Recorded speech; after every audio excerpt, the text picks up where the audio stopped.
So U.S. attorneys in states like Virginia, New Jersey, California, other states, that those U.S. attorneys are no longer allowed to hold their jobs because they were appointed by Trump, but they did not pass the Senate vote.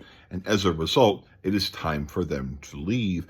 And if the Senate doesn't appoint them, then those judges appoint the U.S. attorney for jurisdictions like California, Virginia, Arizona, that sort of thing. But Trump isn't appointing them, and there is a very good reason for that, a corrupt reason, at least in my view. First of all, it goes with the fundamental responsibility that the U.S. attorneys have right now regarding Trump's domestic illegal orders, like those with, the National Guard being sent into U.S. cities and being nationalized by the president, which has already been found in a number of courts as being in violations of the Posse Comitatus Act, which makes them illegal, the behaviors of ICE, which clearly seem to be violations of people's constitutional rights. In fact, they have already been judged that way in a lot of occasions to be violations of people's constitutional rights, which is violations of 18 U.S.C. 242, deprivation of rights under color of law, which the Department of Justice, that means those U.S. attorneys, are supposed to be filing those cases. And they wouldn't just want to throw ICE agents in jail. That's not how that works. They would give a massive warning. They would call those ICE agents in front of them and tell them, you will change. You will follow the Constitution in all situations, everywhere you go as an ICE agent. You will do that. And if you don't, we will take your badge from you, or you could potentially face criminal charges. And those charges, as I've said before, can include the rest of their natural lives in prison and death. It can be financial penalties. It can be massive years in federal prison. Trump has appointed people to fill these positions who are loyalists. People who right now are not lawfully in those jobs. And just like what happened with James Comey and Letitia James, and what every single criminal all over the country just witnessed, is that U.S. attorneys for multiple states are not legally able to hold that job. Therefore, they cannot submit papers to that court, period. They can make recommendations or whatever, but they can't do anything that's official. They can't charge anyone. If their names appear on charging documents, those charging documents are dead. That means criminals go free. And Letitia James and James Comey, don't even worry about them. Whatever you feel about them is not the important issue.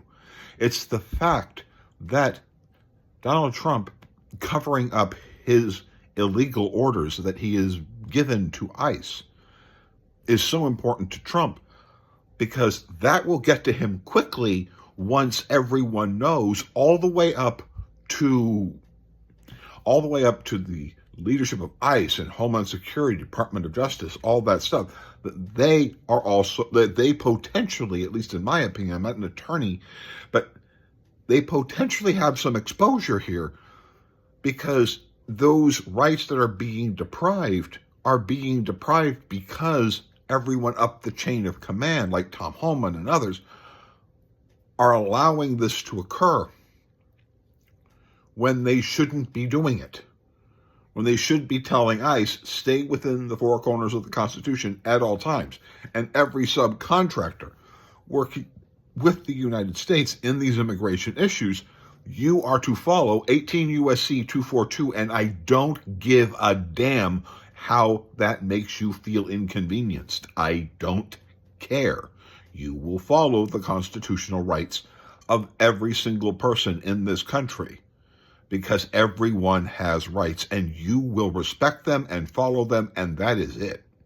There is no if, there is no and, there is no but. You will stay way inside of those rules, even if it inconveniences you. I don't care, because we're Americans, and the Constitution is not a suggestion box. The constitutional rights given to every single person in this country is not made of sandpaper. It is made out of steel and bone and muscle of Americans who fought for that document.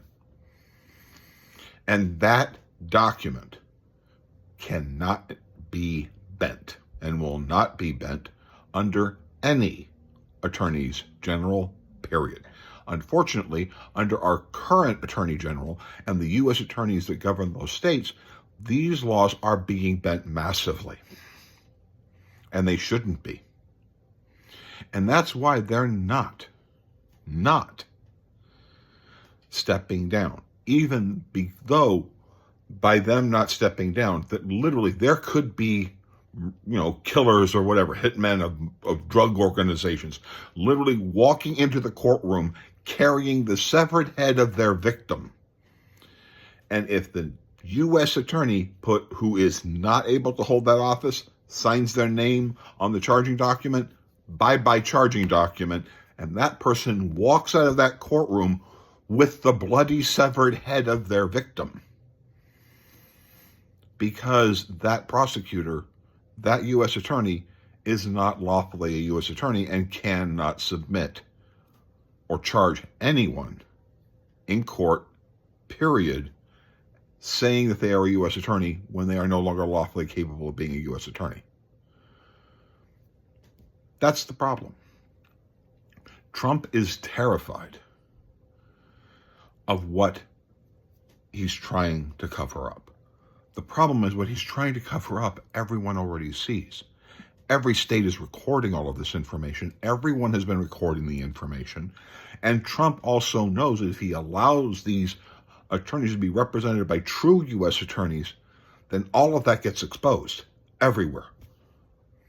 Because a U.S. attorney who believes in the principles of the rule of law will remind ICE and other agents, other federal agents, and including National Guard, you will follow the Constitution at all times, and there will not even be the slightest question in the public's mind that you are not violent, that you are, that they will understand that you are. There will be those who might have some disagreement, because that always is the case, and those who have that disagreement are not anti-cop. They're actually simply wanting cops to be better at being cops inside of the Constitution. But to everyone else, if they see law enforcement clearly violating the Constitution, that becomes a very big problem in the trust between law enforcement and civilians. So yes, Donald Trump wants these people to stay in their office because they've already demonstrated their willingness to allow the unconstitutional behavior of the law enforcement that is under Trump's command. Like, share, subscribe, or argue with me. Talk to you soon.